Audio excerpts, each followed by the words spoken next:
So let's look at a Glock. Doesn't matter what model, they all work the same. They are very safe firearms, but all of the safeties are built inside. They're passive.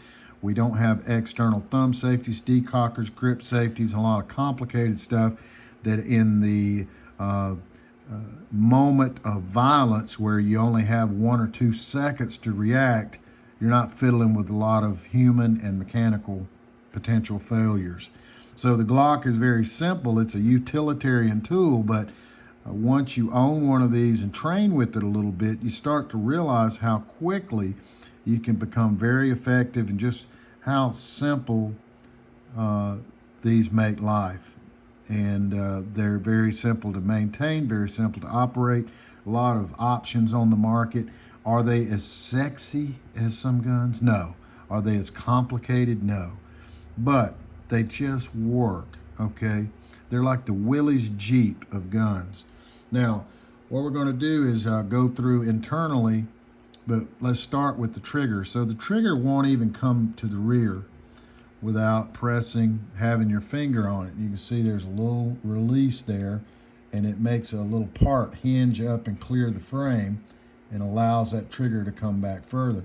And what we'll feel is it comes up onto this wall of resistance. And with a Glock, a lot of people don't like pressing through this wall of resistance. They don't think that's a very good trigger, okay? But there's a reason for that.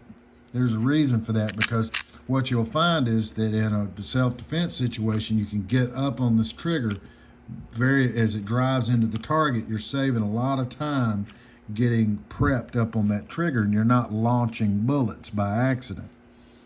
So there's a reason for that, and that wall has a purpose. Now, as you release that trigger, it comes up on that wall. What you're feeling in this, taking up this slack before it gets to that wall, see this little ramp? If something's pressing on the top of this, as it comes back, it raises whatever that part is, and that happens to be a plunger in the top end of the gun. Now, so when you press the trigger, it releases the trigger and presses up on this plunger upward. And what that does is it opens up a channel and makes it possible for the firing pin or striker to come out, to protrude out. Now, without this depressed, the gun can't fire, but as soon as we put our finger on the trigger and start pressing to the rear, it will allow this pin to eventually come out and fire the gun. It's not easy to make it depressed. Now, if you do a lot of trigger job work on your Glock, you can replace these springs with real lightweight springs. You're kind of defeating the purpose of the Glock, okay? But this makes it very safe, very safe. So that's the second layer of safety. And then as you bring this back further, you'll see there's a little part. It's shaped kind of like a cross here, a cross, right to left, forward to back. Now the left part of this cross is in a slot, and we'll talk about that. But as you press the trigger back, this firing pin or striker, it's not even fully cocked. So in the holster, it's ready to shoot, but it's only partially cocked back. That's another great safety feature, okay? And in that position, the left side of this cross, as you can see, the metal there, it's locked in this slot. So we have a safety on the trigger shoe. We have a firing pin safety controlled by this angled piece on the trigger bar. We're only partially cocked, and we're locked up into a drop safe channel. So you're actually pressing the trigger and finishing the cocking, and it comes to the rear, and it has to come out of that slot and come to the rear, and it pushes off of this connector. So as the bar comes back, it hits this part and gets sloped downward, and that's what actually releases the striker. So we have at least those 4 levels of safety plus a rigid holster covering the trigger guard. And what you've got is ultimate simplicity, but you've got incredible safety. You just don't have to manage it as from a user standpoint. So very few parts in a Glock. There's something like 20-something parts in the entire firearm. You pop this little cover off and all of the striker parts come out, and you can clean it, and you pop 2 pins out here and here, and all of this stuff comes out. I mean, it's just painfully simple. Let me give you a complete breakdown of the Glock.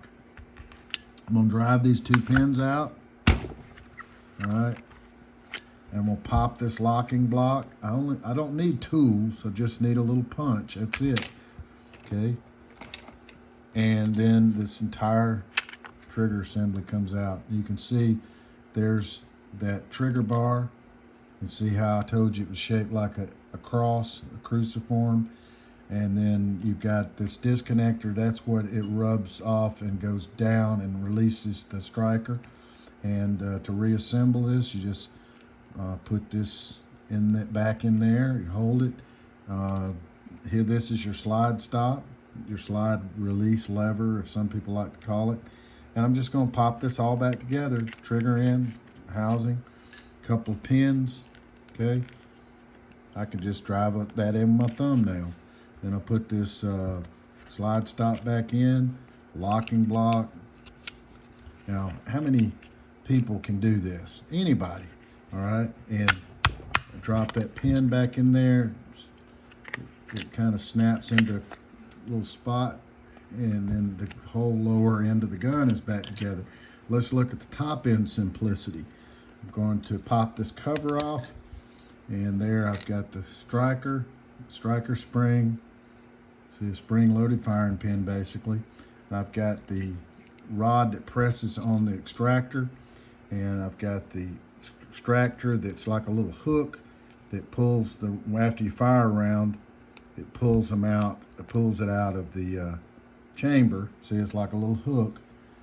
You know, it's just, and there's the firing pin plunger on the spring.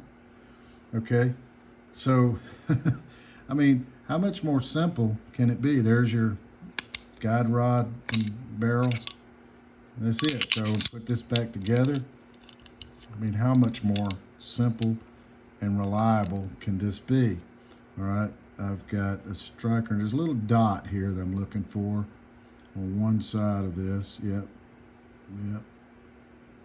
Okay, and then we'll put that back in there. I'm gonna put my extractor back in and hold it. And I'm gonna put this little part back in, down in this little slot, and put the striker back in there. You know, it's pretty much back together. I'm gonna take a screwdriver or a punch and just kind of hold this in place, and then all I have to do is I'm gonna press this and slide that cover, and then press this in, spring loaded, and the gun is completely, slide it back on there, and it's back together, fully functioning. I mean, how many guns out there can you completely disassemble like that? All right. So I hope this helps a lot of you understand a Glock, not only how simple it is, but just how safe it is. We just spent 8 minutes and we went in depth all the way through this firearm. I hope this helps a lot of you out there, and maybe you'll be able to watch this video before you come train with us and understand more why we use Glock so heavily in our training. There's a lot of great guns out there. This is just one of them, but that explains why we like them as much as we do.